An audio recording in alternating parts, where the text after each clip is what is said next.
મિત્રો આજે વાત એ કરવાની છે કે આપણું સૌરાષ્ટ્ર એટલે કે કાઠિયાવાડ, કાઠિયાવાડના આપણા બાબરા તાલુકાનું રાયપર ગામ, જ્યાં એક ગોઝારી ઘટના બની. આપણા પટેલ પરિવારના જયેશભાઈ રાદડિયા કરીને એક વ્યક્તિ, તેમની પત્ની, તેમનો પુત્ર એક બહારગામ, એક હસી ઉલ્લાસથી બહારગામ જઈ રહ્યા હતા અને તેમને ગોઝારી ઘટના બની કે આ 2 વરસી રહેલા વરસાદમાં તેમણે તેમની ગાડી પાણીની અંદર તણાઈ ગઈ અને ત્રણેયના મિત્રો મૃત થઈ ગયા. તો આવી ઘટનાને આપણે પૂરા શબ્દમાં વખોડવી જોઈએ, પણ પહેલા આપણે આ પરિવારને આપણે શ્રદ્ધાંજલિ આપવી એ આપણી નૈતિક જવાબદારી છે. ઓમ નમઃ શિવાય. મિત્રો, આપણે અવારનવાર અમે એસપીજી ગ્રુપમાં કામ કરી રહ્યા છીએ, તો લોકોને હાંસી દિશા, ક્યાં જવું, ક્યાં ન જવું, શું કરવું, શું ન કરવું, ક્યાં તમે સેફ છો, ક્યાં તમે અનસેફ છો, એટલા માટે અમારો એસપીજી પરિવાર આખા ગુજરાતમાં, ભારતભરમાં કામ કરી રહ્યું છે. મિત્રો, આવા વરસાદની અંદર જયેશભાઈ એકે પરિવાર ગુમાવ્યો એવું નથી. આવા ભારતભરની અંદર અનેક લોકોએ જીવ ગુમાવ્યા છે. એમાં ક્યાંક ને ક્યાંક આ લોકોની નાદાની અને ખોટા સાહસને લીધે. મિત્રો, તે જયેશભાઈને 3 દીકરી છે. તમે ધ્યાનથી સાંભળજો મિત્ર, સારું લાગે તો આ વિડીયો શેર કરજો, કારણ કે આજે શ્રદ્ધાંજલિ આપી છે અને આવા લોકો કે જે ખોટું સાહસ કરતા હોય તો તેમને ઠપકો પણ આપવો છે. તમને સારું લાગે એવી કોમેન્ટ કરજો, સારું લાગે તો લોકો સુધી પહોંચાડજો. પણ અમે એટલું જ કહીએ છીએ કે તમે સંસાર માંડીને બેઠા છો તો તમારો પરિવાર છે. તમે કાગડા, કૂતરા કે પક્ષી નથી કે એની માએ મોટા કર્યા, પાંખો આવી ઉડી ગયા, એ એના રસ્તે, માં એના રસ્તે, બાપો બાપાના રસ્તે. એવું નહીં ચાલે. આ માનવ જીવન છે અને 84 લાખ અવતાર એમ કે છે, તો એમાં શ્રેષ્ઠ માનવ અવતાર છે. અને માનવ અવતારની અંદર આપણે શ્રેષ્ઠ જિંદગી, જેથી સંસાર માંડીને બેઠા તો આપણો પરિવાર એ આપણે ધ્યાન રાખવું પડે કે એ આપણી ઉપર નિર્ભર છે. મિત્રો, તમે વિચાર કરો કે કોરોના જેવા કાળમાં અત્યારે મંદી હાલી રહી છે, તો લોકો એમ કહે છે કે રત્ન કલાકારોમાં આવું છે, ફફડાટ છે, કોઈ આત્મહત્યા કરી. શું કામ આત્મહત્યા કરી? કારણ કે પૈસા સિવાય કાંઈ ચાલવાનું નથી. તમારે નાનું હોનું દવાખાનું આવશે તો પણ પૈસા વગર નહીં ચાલે. અને સાંત્વના તો મિત્રો બધા તમારા સુખ દુઃખમાં આપશે, પણ તમારો જે પરિવાર વિખૂટો બની જાય અને જે ઘરમાં જે કમાનાર વ્યક્તિ છે તેની પાછળ તેમનો પરિવાર ગુજરતો હોય તો તેમને પહેલી તો ફરજ, રોડ ઉપર ગાડી ચલાવતો હોય તો એ રાખવી પડે કે મારી પાછળ કેટલા લોકોની જિંદગી બગડી જશે. મિત્રો, ભગવાન છે, આપણે માનીએ છીએ, એ પણ મોટા એક સાયન્ટિસ્ટ હતા. એણે આ દુનિયાનું સર્જન કર્યું, જીવ માત્રનું સર્જન કર્યું. આપણને તો આવું સારું મગજ આપ્યું, તો ભૂલ થાય તો એ આપણી ભૂલ છે. એટલા માટે આપણે સાવધાની. આ જયેશભાઈ આવા અનેક કિસ્સા બન્યા છે, તો એમાંથી આપણે સબક લેવું જોઈએ. કોઈ સાહસ કરવાની જરૂર નથી. ગમે તેટલું પાણી આવી ગયું હોય, તમને સામેના ગામમાં રોકાવવું પડે તો હજારો લોકો તમારી હારે ઊભા રહેશે, તમને રોટલો આપશે. તમારે કઈ ઓટલે ઉપર સુવાની તકલીફ નથી. તમારે ખાલી જણાવવાનું છે કે ભાઈ અહીંયા પાણી આવી ગયું છે, તો અમે હવે જઈ શકીએ એમ નથી. આ તો દાનવીર કર્ણની ભૂમિ છે. તમારે કઈ નિરાશ થવાની, પણ ખોટું સાહસ કરશો, જળ, વાયુ ને અગ્નિ, એના વિરુદ્ધ કોઈ દિવસ નહીં જાઓ. મિત્રો, આ 3 દીકરી તેમનો નાનપણમાં જ મા બાપનો સાયો ગુમાવી દીધો, એક નાનો ભાઈ પણ ગુમાવી દીધો. તેનો કોણ? અને ત્યારે ગજેરા પરિવારના ભામાશા, કર્ણ કહેવાય એને, જેવા વસંતભાઈ ગજેરા અને કાળુભાઈ ભંડેરી તેમની વારે આવ્યા. મિત્રો, કામરેજની અંદર સુરતમાં 1200 થી પણ વધારે બાળકો વાત્સલ્ય ધામની અંદર એજ્યુકેશન થી લઈને તમામ ખાવા પીવાનો ખર્ચોથી ચલાવે છે. એને ભગવાન નો કહી શકીએ તો બીજું શું કહીએ આપણે. માની લો કે અહીંયા અમારા પરિવારના છે, ગજેરા પરિવારના, પણ એ ગજેરા પરિવાર નહીં, સમસ્ત પરિવાર, સમસ્ત ગુજરાત નહીં, સમસ્ત ઇન્ડિયામાં ખૂણે ખૂણેથી લોકો, હરેક રાજ્યના લોકો ત્યાં એજ્યુકેશન વાત્સલ્ય ધામમાં લઈ રહ્યા છે.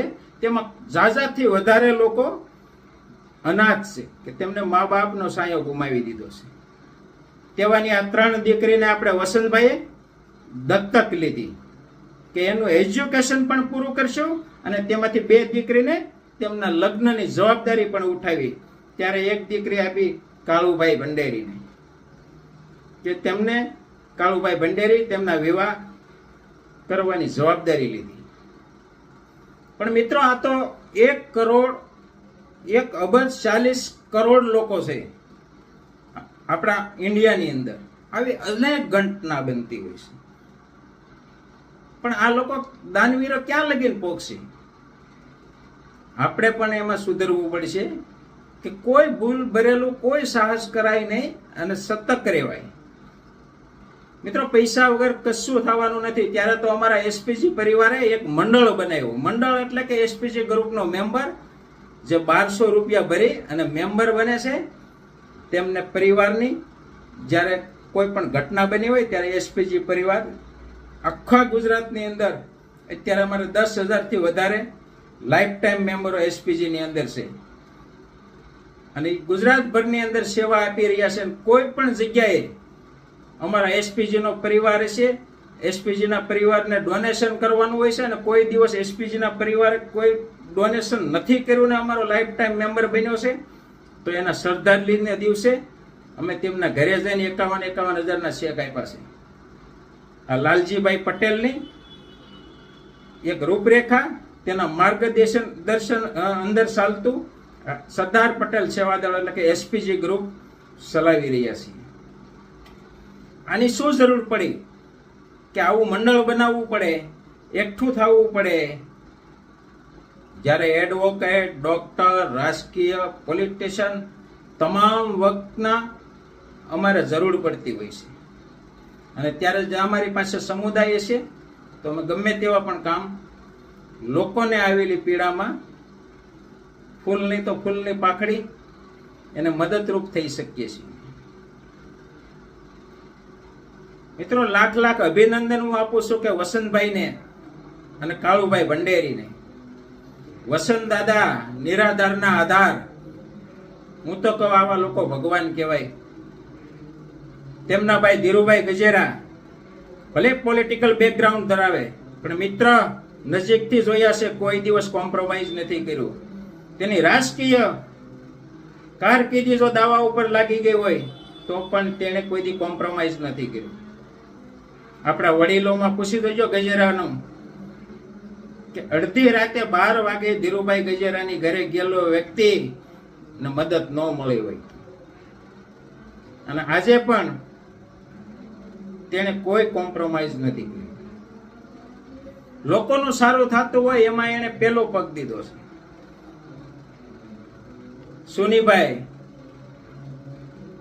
અમે તો અવારનવાર અમારા પરિવારના કાર્યક્રમ હોય ત્યારે તેમની ઓફિસે આમંત્રણ આપવા જતા હોય છે. એટલું માન સન્માનથી અમને બેસાડે, ટાઈમ આપે. તમે વિચાર તો કરો, કઈ દરજાના કયા ઉદ્યોગપતિ છતાં કોઈ દી મોટાપો નથી રાખ્યો તેને. મિત્રો, સુનીભાઈ ને વસંતભાઈ ખાલી માઇક પકડાવી ગયો તો તમારે એને કેવું પડે કે સર ટાઈમ ઓછો છે હવે.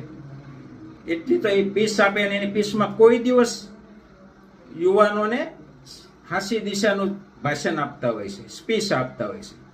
કોઈ દિવસ એવી વાત નહીં હોય કે તેમના લાભની હોય, લોકોને લાભ પીરસતા. દેશ વિદેશની અંદર તેઓ ધંધો કરે છે, એના બિઝનેસો થાપેલા છે. કઈ રીતે બિઝનેસ કરાય, શું કરાય, યુવાનોને આગળ જતા શું કરવું જોઈએ, આવનારો યુગ શું છે, આવનારો સમય શું છે, સમયને ઓળખતા શીખો, તે વિશે એને માહિતી આપી છે. મિત્રો, અત્યારે તો ઘણા બધા એવા આવી ગયા છે કે તમે પગ ખાધું હતું તમે દાબેલી ખાધી હતી, હજારો લોકોની ભીડ થાય, પગે પડે, પૈસા દો તમે, અને તમને કોઈ પગ કે દાબેલીમાં ખવારવામાં આવ્યું હતું, આમાં ખવારવામાં આવ્યું હતું. આ ધુજારી મારતા લોકોની વાત કરું છું. ખોટું લાગે તો માફ કરજો, પણ જે છે એ સત્ય કહેશું. જેટલા પણ વિડીયા મારા આવશે, સત્ય સિવાય કઈ નહીં આવે. આવા લોકોને હુકામ તમે પગે પડો છો? પગે પડવું હોય ખાલી તમે કાંઈ નહીં તો સાંત્વના આપો આવા ભામાશાઓને. મિત્રો, મહેનત કર્યા સિવાય કશું નથી મળતું. મહેનતે લાગી જાઓ.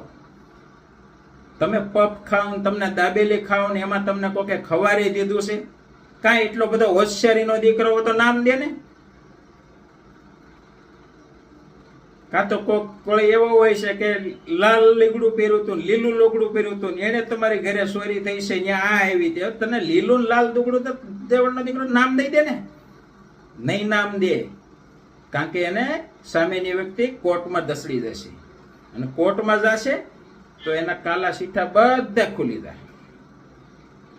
એટલે મિત્ર, જે કોઈ અગણિત કામ કરતું હોય એને ગણિત કરવું પડશે. આ સૃષ્ટિનો નિયમ છે. જે નેચરની વિરુદ્ધ ખિલવાડ કરશે એનું કોઈ દિવસ સારું નથી થવાનું, અને આવા લોકોના કોઈ દી પરિણામ સારા આવતા નથી. મિત્રો, આ લોકોને અભરે ભરાય એટલું ભગવાને આપ્યું તો એ તમારી પાસે આપે છે, તમને ટાઈમ ફાળવે છે. આવા અનાથ બાળકોને રાખવા મિત્રો એક વ્યક્તિને જ રાખી શકો. આપણે આપણા છોકરાની ટ્યુશનની ફી ભરવામાં છોકરા 5-5 વખત કહેતી આપણે ફી દઈએ કીધી. એટલે આ બહુ મોટી વાત છે. આ ભગીરથ કાર્ય કહેવાય. એટલા માટે વસંતભાઈ ગજેરા અને કાળુભાઈ ભંડેરીને હું દિનેશ ગજેરા લાખ અભિનંદન પાઠવું છું. સરાહનીય કામ. અમારા માટે તમે અમારા ભગવાન છો. જય હિન્દ, જય સરદાર.